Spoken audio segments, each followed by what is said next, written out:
Miris. Itulah kesan yang paling tepat dengan banyaknya kasus pendidikan di negeri ini. Bahkan sudah terjadi sejak lama. Pada dasarnya, pendidikan merupakan modal dasar dan ilmu untuk majunya suatu bangsa. Oleh karena itu, sekolah atau tempat lembaga pendidikan seyogyanya menjadi tempat yang nyaman dan terlindungi untuk seseorang menjadi pintar.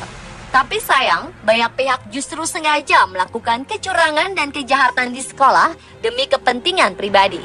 Berikut kasus-kasus pendidikan yang pernah terjadi di Indonesia.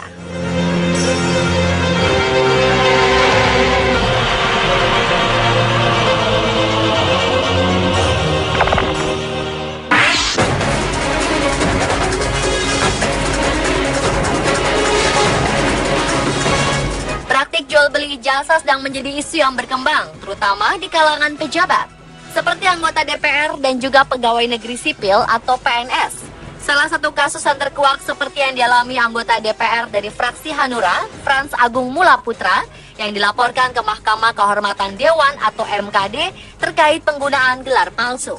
Permasalahan soal ijazah palsu ternyata juga bisa berasal dari institusi pendidikannya.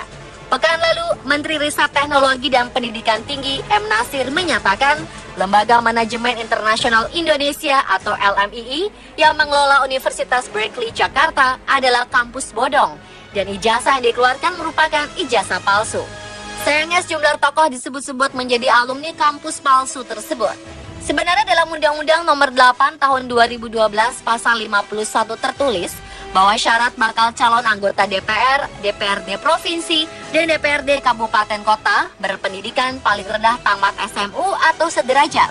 Tapi pada umumnya untuk kalangan pejabat, mereka melakukan kejahatan pemalsuan ijazah karena kemalasan menempuh pendidikan tinggi sebagai syarat administratif pemilihan kepala daerah dan anggota DPR, DPRD demi jabatan struktural hingga untuk sekedar prestis. Sementara itu, akhir Mei lalu, seorang penjual alat tulis kantor berinisial MA ditangkap aparat Polsek Jatiuwung karena membuka jasa pemalsuan ijazah dengan biaya hanya Rp50.000.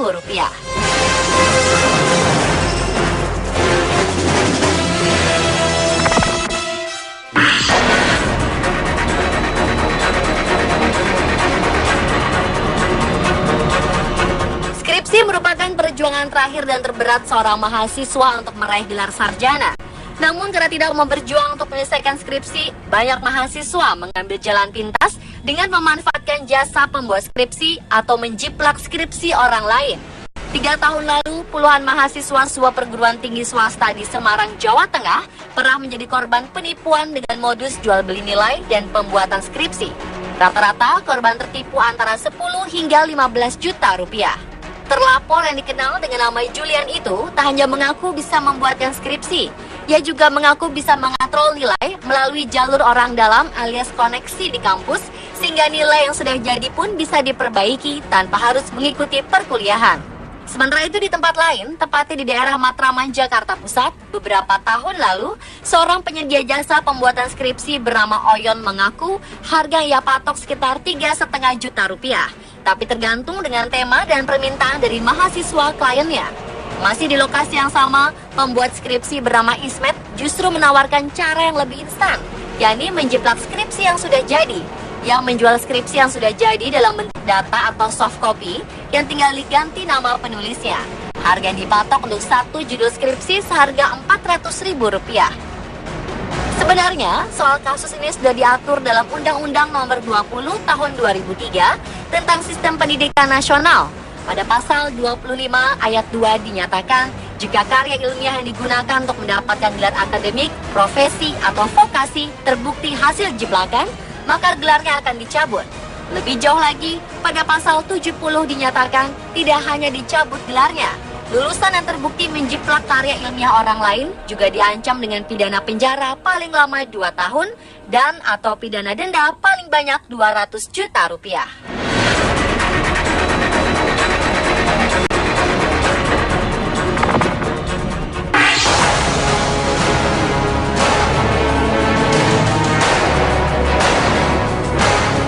Pertengahan 2015, lagi-lagi lagi, dunia pendidikan Indonesia dicoreng dengan berbagai kasus joki ujian nasional atau UN.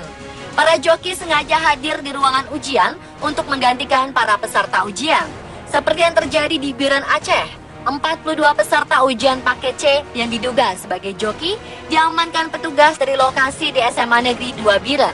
Peserta ujian paket C yang didominasi wanita itu kaget ketika tiba-tiba sejumlah petugas berseragam masuk dan memeriksa identitas mereka. Ternyata data para peserta berbeda dengan data yang seharusnya. Kabarnya setiap hari joki mendapatkan uang sebesar Rp40.000 per orang dan mereka rata-rata mahasiswa. Di tempat lain, jaringan pengacau ujian nasional di Kabupaten Karawang terbongkar.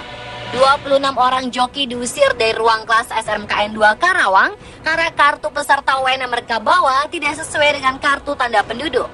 Di Kabupaten Karawang, salah satu joki mengaku bahwa proses perjokian ini sebenarnya biasa terjadi di setiap tahun. Kabarnya, satu hari joki dibayar Rp50.000 untuk mengerjakan soal ujian. Sementara itu, seorang joki ujian nasional ujian paket C di sebuah pusat kegiatan belajar masyarakat di wilayah Jakarta Barat mengaku joki merupakan profesi dan ujian nasional merupakan lahan bisnis. Untuk 2 mata pelajaran dalam satu hari, joki tersebut mematok sebesar Rp100.000.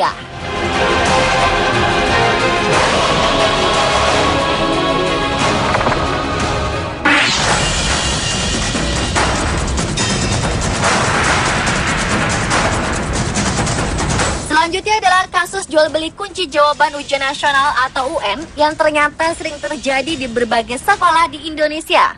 Menurut pengakuan seorang guru SMA di Mojokerto, Jawa Timur, transaksi itu bahkan terjadi sampai ke tengah hutan perbatasan Mojokerto, Lamongan. Soal harga kunci jawaban ujian nasional SMU, SMK, MA yang beredar selama ini pun beragam.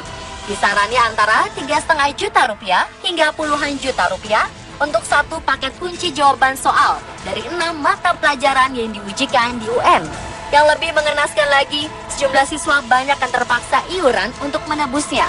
Atau ada juga kunci jawaban seharga ratusan ribu per lembarnya. Lalu bagaimana mungkin soal ujian yang dia kawal ketat kepolisian bisa bocor? Di Lamongan, Jawa Timur misalnya, 70 kepala sekolah dan guru melakukan pencurian secara terstruktur. Jadi bukan bocor dari pusat. Sebelum pelaksanaan UN, naskah soal di setiap kabupaten kota memang disimpan di Mapolres setempat. 2 hari sebelum pelaksanaan UN, naskah soal lantas didistribusikan ke polsek-polsek jajaran. Distribusi itu umumnya dikawal 3-5 orang guru serta seorang polisi. Saat perjalanan menuju polsek itulah naskah soal dicuri. Biasanya perhatian polisi dialihkan, seperti diajak makan oleh guru. Pada saat makan inilah, salah seorang guru akan mengambil satu amplop soal. Jadi, karena DSMU akan mengujikan 6 mata pelajaran, pencurian dilaksanakan di 6 titik, dengan sasaran 6 mobil berbeda. Kini kelulusan setiap siswa bukan hanya ditentukan UN, tetapi prestasinya selama bersekolah. Hal ini seperti yang menyebabkan turunnya aksi jual beli kunci jawaban UN, seperti yang diungkapkan pihak Federasi Serikat Guru Indonesia atau FSGI.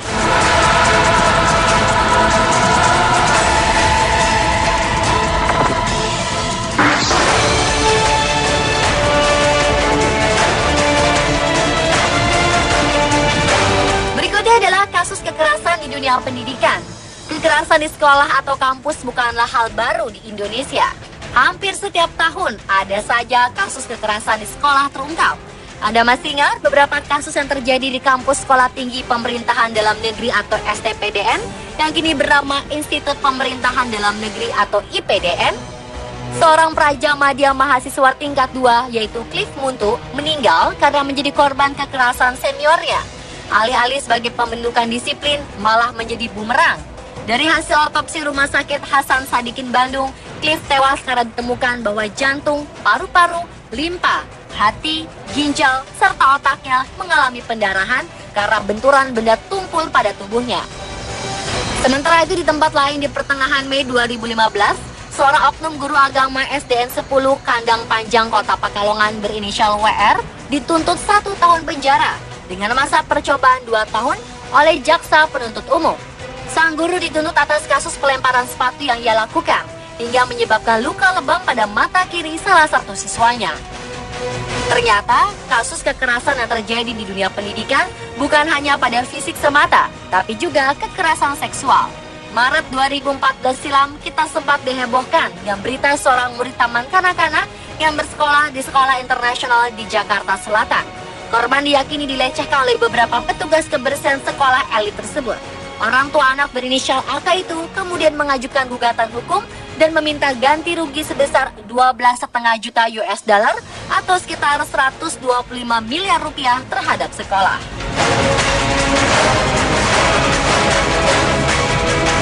Pemirsa, itulah kasus-kasus pendidikan di Indonesia. Semoga peristiwa yang memilukan ini tidak menjadi wajah pendidikan di negara kita.